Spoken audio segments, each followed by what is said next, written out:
This is the K-State Radio Network, and you're tuned to Agriculture Today. Glad to have you along. And to the grain markets, as we always do on a Friday, and opening up with observations from Dan O'Brien, grain market economist, K-State Research and Extension. Dan, along with us from his office in Colby, Northwest Kansas.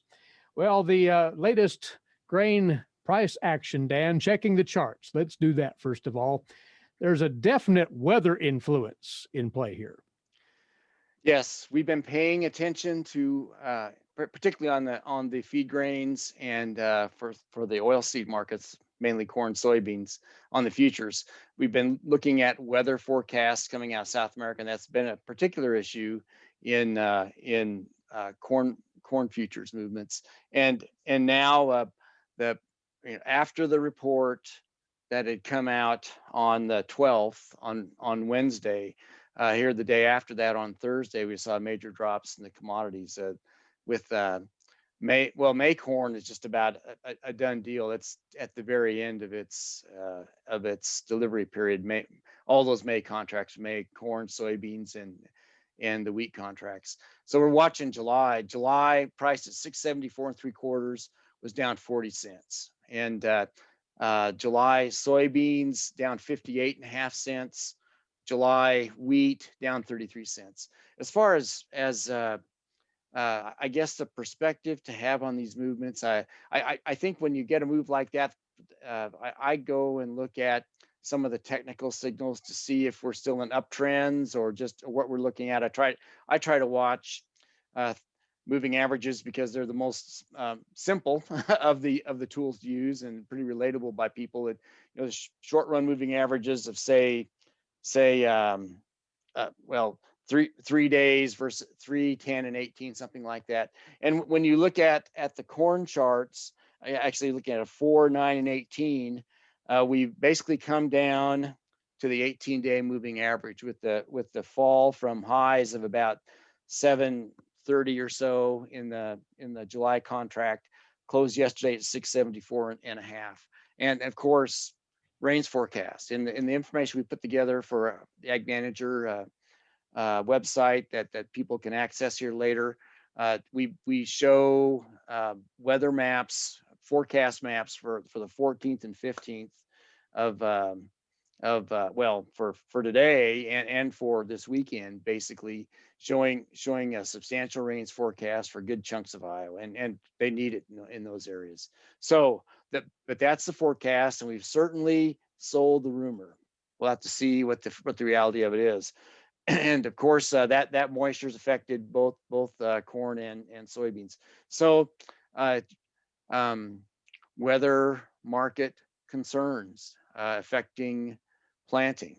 And it's interesting that maybe it's just ironic that this year we're concerned about things being dry, so we get rainfall, and during a time of year when markets have gone way down. Give us 2 years ago, and if these same rains would have come, we were worried about delayed plantings. It was going the other way by these amounts. So anyway, just given the context of where we're at, rains are coming or forecast to come. We'll see by the time you and I talk again a week from now how all that's played out. And in terms of early season moisture, that's for the good. And given the focus really of market watchers, if they have rain now, given the uncertainty of predicting rain and moisture, growing conditions later on, they take what they have now and they respond to it. So as you said, for the charts for corn, corn futures have come down, closed yesterday at 674 3/4. We'll see what happens today. Then for soybeans, came down off. Soybeans have not come down from a chart point of view, given their lofty levels on the charting side of things. It doesn't look like it's as much damage really as for corn, even though the quantity is greater. Had highs of around over $16, at least had traded as high as within the last day or so, up to 1660, 1670 there, towards 1670, closed at 1580.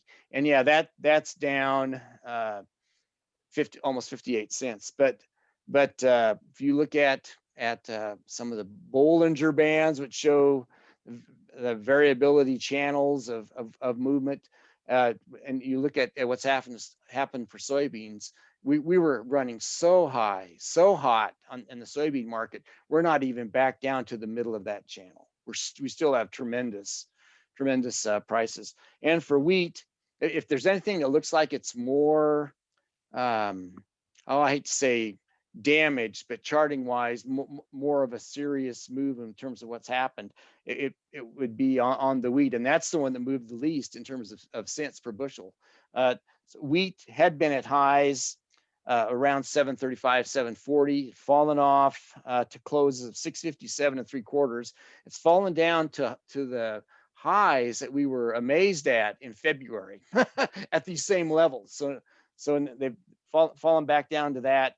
And hard red winter wheat, of course, has harvest coming in. Not here. We're in May, June, July, just around the corner. So with rainfall coming and kind of cross market effects all in play, yeah, prices have come down lower.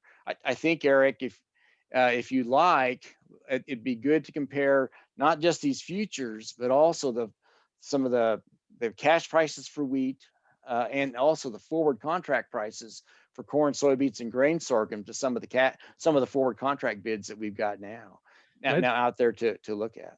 Let's do that in just a second. But before we leave the wheat market, Dan, next week is the Wheat Quality Council's 2021 Hard Red Wheat Tour through Kansas and surrounding states.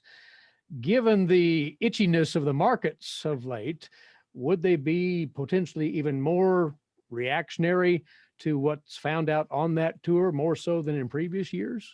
Well, they'll see moisture and they'll see green growth. They'll see green plant matter. Heading down to the south, we have had reports, crop insurance reports. I mean, when I say south, like Texas, of some severe damage, some low yields coming out of there, and some of the most severe areas that I had seen. I've heard my colleagues talk of in the west central Kansas region. Again, Tribune, around those areas. They had caught moisture, have a chance live to fight another day, et cetera. If there is, well, so I guess the question will be, and Romulo and our colleagues will wrestle with this, did the damage that we had earlier from various either dry conditions or a couple of frost issues coming at us, diseases, who knows what, will that damage be reflected in these plants, even though we see recent moisture and green plant matter right now? And that'll be the thing to look at. Of course, they'll do what they have to do in that crop tour. They'll take what they have in the field and they'll assume normal weather to the end. Right. And this is Northwest Kansas, and I had one former colleague tell me that normal is just a setting on a dryer out here. So anyway, we'll see how that all works out. If there's anything that you'd wonder about with lots of green succulent plant matter, is what could happen if we turn dry and get some hot winds. So here, Eric, it sounds like I'm trying to talk up the wheat market. I'm not, but they'll see crops that have just been rained on that look green. But boy, there's a lot of uncertainty yet in terms of getting to the finish line on the hard red winter wheat crop in western Kansas and some of these adjacent areas. Well, let's take this angle, if we might, to round out our visit here today, Dan, and look at these forward pricing opportunities for grain growers out there, corn, soybeans, and wheat. And you've been talking up the value of knowing the cost of production as a point of reference for making marketing decisions here. In fact, your colleague from the Kansas Farm Management Association, Mark Wood, has put together updated costs for those grains, and you're using those as benchmarks for this purpose here. What do the numbers say in this respect? Well, I would say using information that is on our Ag Manager website. It's just a matter of doing a search of cost of production in various parts of Kansas. When you look at full cost break even for irrigated corn in Northwest Kansas on what's a low yield, 179 bushels an acre, you end up with a break-even cost of probably, well, our estimate about 422. If a person had to pay a lot more for crop inputs, does that go to 440, 450 thereabouts? So with irrigated corn at that, and non-irrigated corn at 70 bushel, which is again on the low side, at 100 bushel, you go a lot lower. At only 70 bushel, 493. At 90 bushel, which is probably a lot closer to where we'll be at now with moisture we're hoping for, 379, 380. Forward contract bids for corn in Colby, 553. This is on yesterday's close. 544 in Salina, 530 Topeka, Garden City 588, Hutchinson 544, Columbus down southeast corner 533. Each of those handily beating these both irrigated and dry land break evens, especially if you had decent yields. When you look at soybean forward contracts, kind of focusing on non-irrigated right now, non-irrigated non-irrigated soybean cost of production, gee whiz, pretty low per bushel. We still show by our numbers 506 at 41 bushels per acre. And if you have higher bushels than that, it's getting closer to 4. So gee whiz, we've got some, and when you look at forward contract prices for soybeans across the state, Colby 1307, Salina 1324, Topeka 1347, 1312 in Garden City, Hutchinson 1324, Columbus 1321. You're beating cost of production by, well, I'm big enough. I get a calculator out. 13 minus 5 is what? $7-8. So yes, we've lost 58 cents on the market on what happened yesterday, but we still have tremendous financial planning opportunities. And yeah, we lost 58 cents. We got some of the best planning prices we've seen since the drought of 2012, still, even with the 58-cent drop. So I guess I encourage people to keep their focus on the real issue, which is profitability and survivability. Really, and what's closest though is on the wheat side. Spot wheat prices running across to, again, Colby 634, Salina 628, Topeka 662, Garden City 640, Hutchinson 628, 663 in Columbus. Cost of production for wheat in our part of the country, for wheat break evens, 536 thereabouts, and that's at 42 bushels an acre. If we have higher yields than that, then it gets down to 4.5, 425 thereabouts. So I think that even at these prices, 634, 628 thereabouts, you're still making $1 to $1.50 over what we project for break evens, full cost break evens. But we're coming into harvest. And just as you mentioned, Eric, earlier about that wheat tour coming through and the likelihood of interpretation of what they see out in the field looking pretty good, there's probably more weakness apparent possible in the wheat market right now with harvest approaching than not. What will hold the wheat market up is out here in western Kansas. On the cash side would probably be the feeding opportunities, and we've still been cranking through those numbers, looking at wheat versus corn prices. In Garden City, where it would happen, you've got corn at $7.35, wheat at $6.40, and that's per bushel. Take that to a per pound basis, and it's the difference is even greater. So we're talking 15-20% difference. And again, we haven't talked a lot about the results of that report, the WASDE report that came out Wednesday, but the USDA did project higher wheat feeding.